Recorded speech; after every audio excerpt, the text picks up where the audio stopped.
Good evening મિત્રો.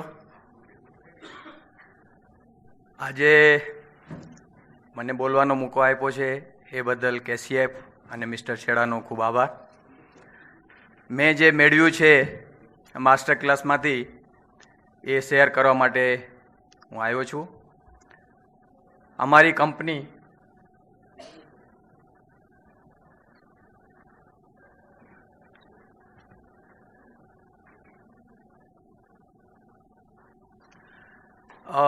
વીસ વર્ષ પહેલાં એટલે 1993માં નાના હાઉસમાં શરૂઆત કરેલી બિંદી મેન્યુફેક્ચરિંગનું મારું કામ છે. સ્ટાર્ટ કર્યું હતું ત્યારે ઘરમાં નાના સ્કેલથી કરેલું છે, 2 માણસોથી સ્ટાર્ટ કરીને. એ પછી થોડું બિઝનેસ આપણે વાણિયા છીએ એટલે વધારતા જઈએ, કંઈ બી ક્યાંથી બી કંઈ બી કરીને એટલે વધારતા ગયા છીએ. નેક્સ્ટ કહેશે એટલે નામ નક્કી કર્યું, બ્રાન્ડ બનાવી રીચી રીચ ડેડિયા બ્રધર્સ તે નામથી ચાલુ કર્યું છે. એ પછી પ્રગતિ થતી ગઈ, અમને સારી ઓપોર્ચ્યુનિટી મળતી ગઈ. એ પછી પાછી બ્રાન્ડમાં નવી એક એડ કરી રીચીસ કરીને, રીચી રીચ પછી રીચીસ. એ પછી પાછું કંઈક નવું કરવું છે એટલે પાછું અમે સ્ટાર્ટ કર્યું રિયલ ચોઇસ બીકે કોર્પોરેશનમાં. એટલે આ રીતે અમે બ્રાન્ડ જેમ જેમ થતું ગયું પછી કર્યું અરબ, એબીઆર. એટલે મેન જે વસ્તુ કરવાની હતી એ રહી ગઈ હતી, એ બ્રાન્ડની. કામ કર્યું, પૈસા કમાયા. અમને તો એમ જ હતું કે 1 થી 10 નંબર, એટલે હમણાં બિંદી લાઇનમાં કોઈ બી 1 થી 10 નંબર ગણો તો મારું જ આવશે. એ રીતે મારું કામ ચાલ્યું જ.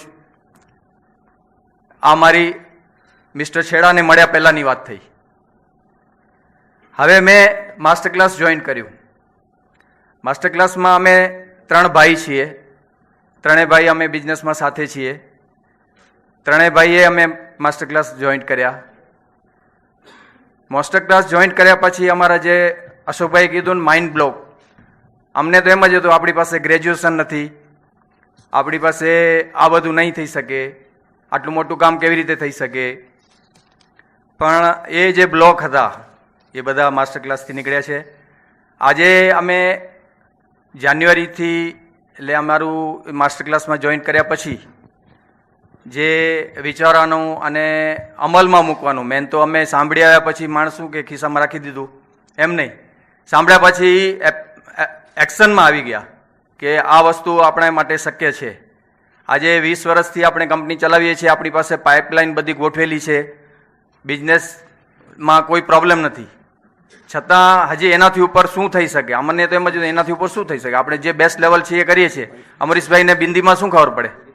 આપણે જે બનાવીએ છીએ એ આપણને જ ખબર પડે કેવી રીતે બને, શું બને, કેટલું બનાવીએ, કેવી રીતે બનાવીએ. પણ જ્યારે અમે ક્લાસ કર્યા પછી એક જે સ્પીડ લેવાની હતી, જે કરવાનું હતું એ અમારું બાકી જ હતું.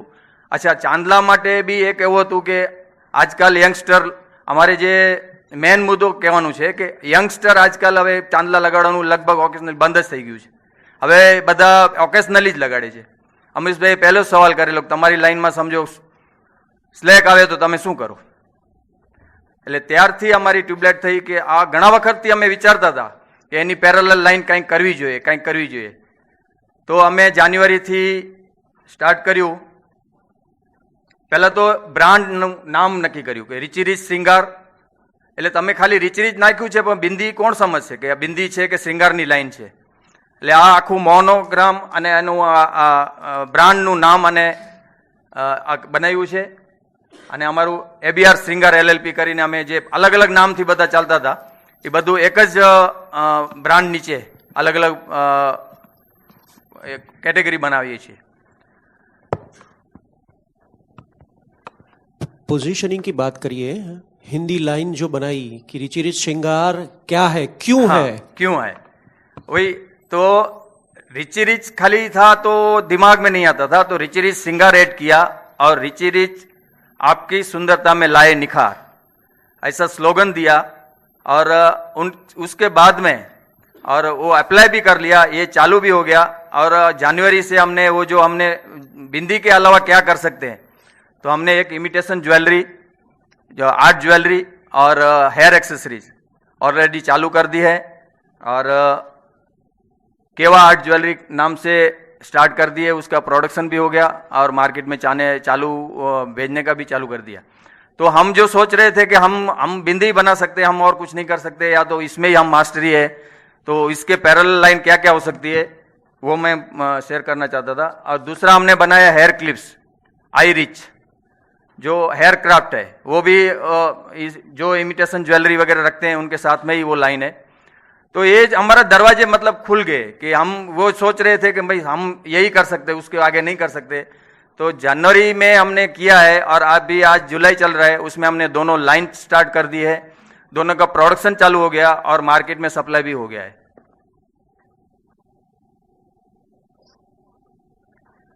हमारा टारगेट है 2020 तक ये कंपनी को 50 करोड़ तक लेके जाना है।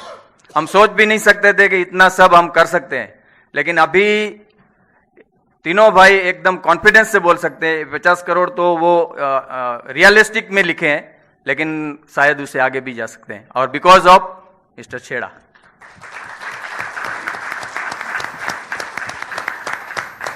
थैंक यू रमेश भाई।